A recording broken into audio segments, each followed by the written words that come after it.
Merci Madame la Présidente. Monsieur le Président du Conseil exécutif, le jugement du tribunal administratif de Bastia, en date du 10 octobre 2025, annulant le refus du maire de Coascora d'enlever une croix implantée en 2022 à l'entrée du village, a suscité une émotion considérable et compréhensible. Quelle qu'en soit l'origine et les raisons, l'affaire dite de la croix de Coascora a trouvé un écho très important, dépassant largement les frontières de cette commune de la Pieve et d'Ilurnano.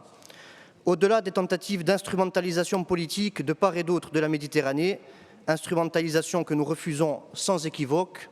cette affaire illustre les tensions qui agitent notre société, longtemps épargnées par ce type de polémique, et pose des questions de fond que le politique et les institutions de la Corse ont le devoir de traiter. Elle n'est pas sans rappeler les débats récurrents liés à l'installation de crèches de Noël dans les mairies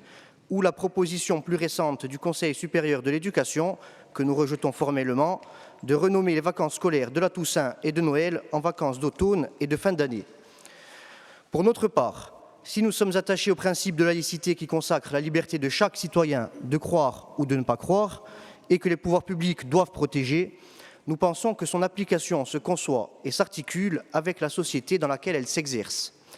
En Corse, au-delà des considérations de culte et de foi qui renvoient à l'intime, la religion catholique occupe depuis des siècles une place singulière. Elle structure le temps et l'espace.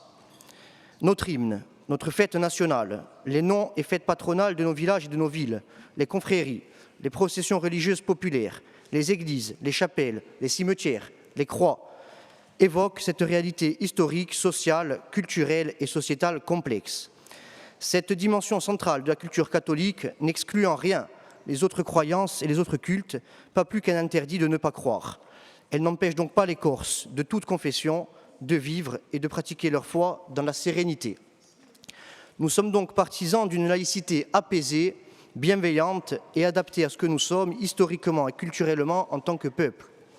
Cette conception ouverte de la laïcité n'atténue nullement notre détermination sans faille à combattre, dans le respect et le droit fil de nos principes fondamentaux, les extrémismes, les fanatismes, les obscurantismes et l'islamisme radical. En cette année de tricentenaire de la naissance de Pasquale Baoli, qui fut l'un des premiers chefs d'État européens et au monde à mettre en œuvre cette pratique innovante du pouvoir, à l'aune du processus d'autonomie et à la lumière de cette actualité brûlante, il nous paraît déterminant de passer d'une logique de réaction défensive, au coup par coup, à la définition d'une vision globale et cohérente qui permette de concilier laïcité et identité, liberté de conscience et prise en compte de notre culture, et qui permette de sécuriser au plan juridique. Monsieur le Président du Conseil exécutif, êtes-vous favorable à ce que la collectivité de Corse, institution garante des intérêts matériels et moraux de notre peuple, se saisisse de cette question au fin de travailler à l'élaboration d'une doctrine originale en la matière, susceptible de fonder un modèle conforme à notre histoire, garant de la cohésion de notre société et porteur de sens et d'avenir. A ringraziarvi. A ringraziarvi.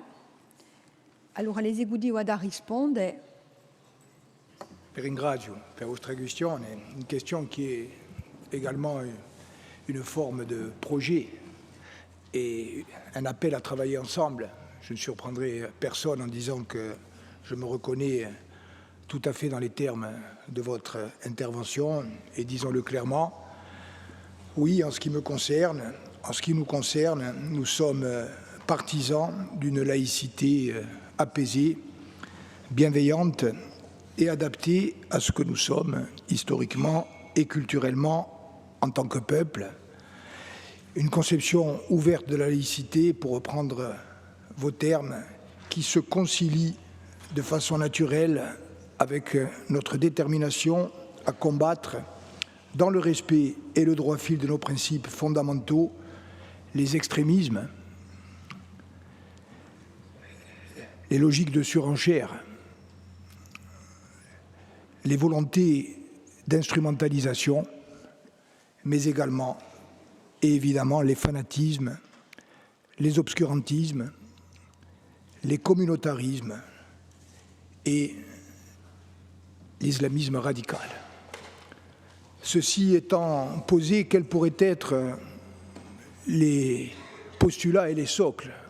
à partir desquels nous pourrions effectivement essayer de forger une doctrine d'ensemble la plus largement partagée? par celles et ceux qui vivent au quotidien leur foi ou qui choisissent de ne pas croire, dans une société qui a vocation à se construire autour des principes de solidarité et de fraternité. D'abord, oui,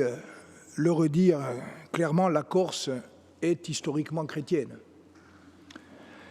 La religion et la foi catholique ont façonné, depuis les temps les plus anciens, tous les moments clés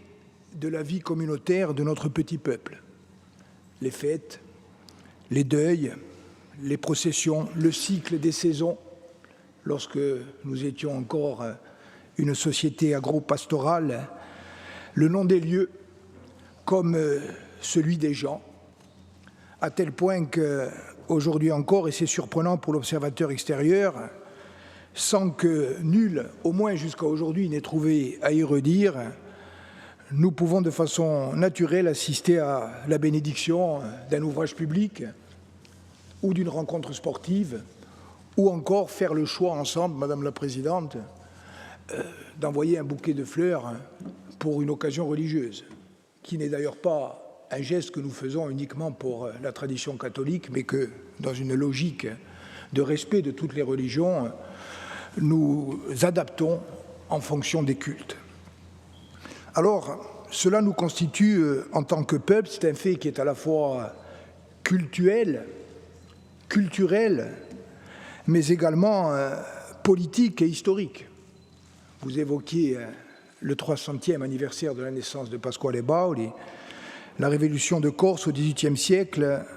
a placé la jeune nation en lutte contre l'absolutisme du roi de France sous la protection de la Vierge Marie, laquelle a donné son nom, Dio vi salve Regina, à notre hymne, un hymne qui est entonné à la fois à la fin des cérémonies religieuses et à l'occasion de réunions qui peuvent être politiques et ou populaires. Mais disons-le aussi, et notamment à celles et ceux qui ont la volonté de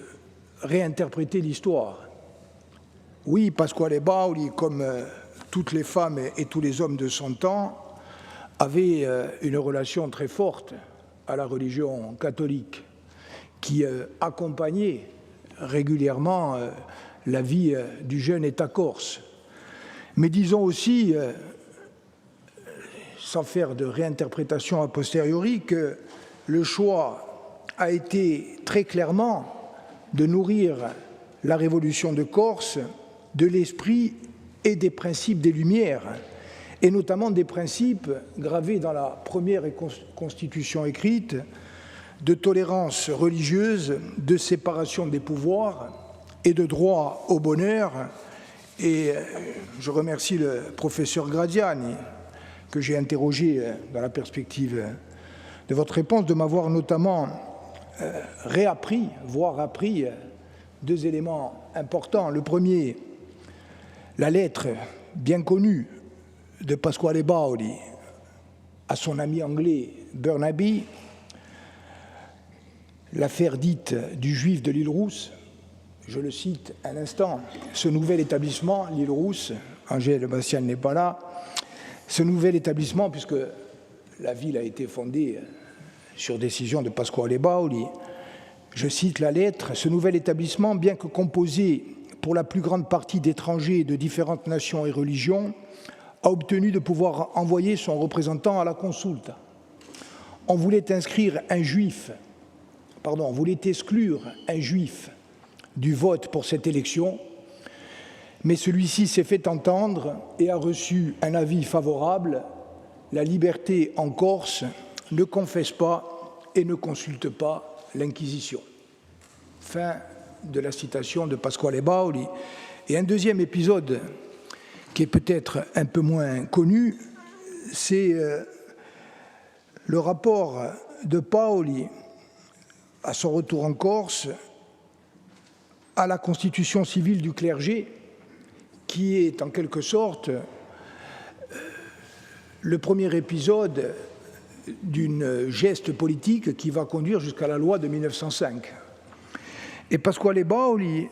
a adhéré totalement à ce principe de constitution civile du clergé, ce qui montre bien que, y compris à l'époque, eh bien, dans l'héritage politique et spirituel dont nous nous revendiquons, il y avait à la fois cet attachement culturel, voire cultuel, mais également la réaffirmation des principes de tolérance et de liberté religieuse. Et à mon sens, cet esprit doit continuer de nous guider face à la situation d'aujourd'hui, en tenant compte, bien sûr, de ce qu'est le monde du XXIe siècle. Et ce monde du XXIe siècle, c'est aussi une société corse qui a beaucoup changé et pas toujours pour le meilleur. Je le disais l'autre jour devant le congrès des maires de Corse du Sud, nous sommes nombreux, quelle que soit notre opinion politique, et notamment nous qui sommes des responsables et des élus, à nous interroger sur ce que devient notre société et à nous sentir quelquefois désarmés et impuissants face à certaines évolutions sociétales. Donc, c'est vrai, nous ne voulons pas d'une société où la loi de 1905 est instrumentalisée dans un sens ou dans un autre. Nous trouvons, et en tout cas c'est mon opinion, qui n'est pas anormal, y compris lorsque l'on est attaché au principe de laïcité, que les vacances de Noël soient appelées vacances de Noël et que les vacances de la Toussaint soient appelées des vacances de la Toussaint. Et de la même façon, je considère également que personne ne peut imposer à un maire de mettre une crèche dans la mairie s'il le souhaite, mais personne ne doit faire un procès à un maire s'il fait le choix contraire. Donc nous avons à penser des principes qui auraient vocation à s'appliquer de façon apaisée. Et le deuxième volet de cette réflexion, de la même façon que la Corse est historiquement une terre chrétienne et aussi une terre de liberté et de tolérance, c'est que la Corse est fille de Méditerranée. Et le pape François, dans son discours de Marseille le 23 septembre 2023, nous rappelait que la Méditerranée est à la fois le carrefour et le lieu géographique et symbolique de choix fondamentaux. Le choix entre, d'un côté, la culture de l'humanité, de la fraternité, ou de l'autre, celle de l'indifférence, de l'exclusion, de la haine, des fanatismes religieux, voire des logiques de guerre confessionnelles ou civilisationnelles. Disons-le clairement, pour ce qui nous concerne, nous nous situons irrévocablement dans le camp d'une Méditerranée et d'un monde qui soient ceux de la fraternité et de l'humanité. Et c'est en cela, et je le dis aussi avec force, que je suis fier d'avoir décidé, avec d'autres, au nom des institutions de la Corse, d'avoir proposé d'accueillir les naufragés de l'Aquarius au nom du devoir sacré d'humanité et de la tradition ancestrale d'hospitalité de l'île, d'avoir proposé de les accueillir parce qu'ils étaient des femmes et des hommes en détresse, et d'avoir proposé de les accueillir à un moment où les autorités étatiques françaises et européennes s'y refusaient. Alors on voit que, oui, derrière l'affaire de la croix de Quasquara, il y a bien des enjeux fondamentaux et sans doute des visions différentes, voire irréconciliables, des principes autour desquels doit se construire une société. Alors, et pour revenir au point de départ, quel pourrait être le principe autour duquel nous nous organiserions? Soit que nous soyons croyants, soit que nous ne le soyons pas, et quel que soit le culte, en tenant compte de ce que la Corse est historiquement chrétienne, mais qu'il y a également aujourd'hui dans cette île, dans ce pays, des gens qui sont juifs, des gens qui sont musulmans, des gens qui ne croient pas et qui doivent être respectés dans ce choix. D'autres religions également. Alors c'est ce principe de laïcité bienveillante qui a été évoqué en premier, me semble-t-il, par notre évêque de Corse, le cardinal Boustillot, un concept de laïcité bienveillante qui fait écho à celui de piété et religiosité populaire, qui sont en fait les deux faces d'une même volonté, celle de construire une laïcité tranquille, inclusive, vécue au quotidien de façon apaisée et naturelle, sans ostracisme ni conflictualité, une laïcité respectueuse de tous et de chacun qui rappelle aussi, et j'y insiste, que la loi de 1905, qui en France a posé ce principe de laïcité, visait initialement à la réconciliation et non au rejet et à l'hostilité. Cette réflexion que nous avons vocation à mener ensemble, mais dont la société corse doit également, à mon sens, s'emparer, elle préfigure aussi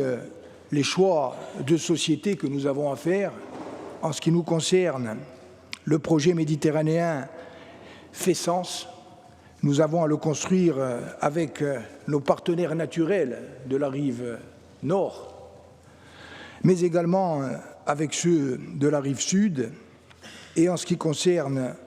la société corse dans son ensemble, nous avons l'ambition,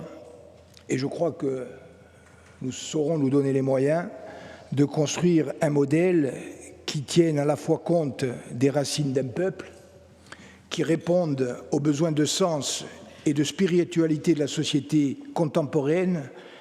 et également un modèle qui offre à tous les citoyens, quelle que soit leur naissance, leur origine, leur couleur de peau ou leur croyance, voire absence de croyance, qui offre à tous les citoyens la même promesse d'appartenance et d'avenir. Et puisqu'il est permis, y compris en matière de laïcité, de citer les propos du pape, je voudrais terminer mon propos en évoquant ce modèle dont parlait le pape François pendant sa visite pastorale en Corse et qui nous a marqués à tous en se référant, et notamment lors de l'entretien que j'ai eu l'immense honneur et privilège d'avoir avec lui,